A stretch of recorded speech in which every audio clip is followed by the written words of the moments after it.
চিরদিনই তুমি যে আমার কিন্তু সেই সুন্দর সিরিয়ালটা চলছে। তো যাই হোক, চিরদিনই তুমি যে আমারই নতুন পর্ব এসে পড়েছে। সেখানে দেখা যাচ্ছে আর্য অর্পণার বাড়ি আসে, আর আসলে অর্পণ চমকে যায়। তো এসে সে বলে, আর্যকে বলে আপনি। তখন আর্য বলে, অর্পণা তুমি কিন্তু এটা ঠিক করোনি। তুমি অফিসে কাউকে না বলে চলে এসেছো কেন?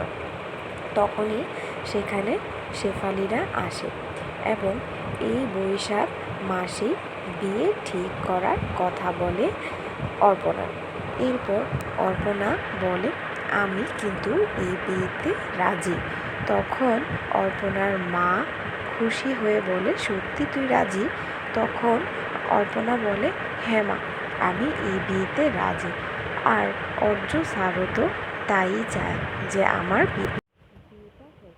তো তোমাদের কি মনে হয়, অর্পণ আর বিউটি আর্য দাঁড়িয়ে দাঁড়িয়ে দেখতে, নাকি এমন কিছু করবে যেটার কারণে অর্পণার বিয়েটা ভেঙে যায় আর বিয়েটা আর্যের সাথে হয়?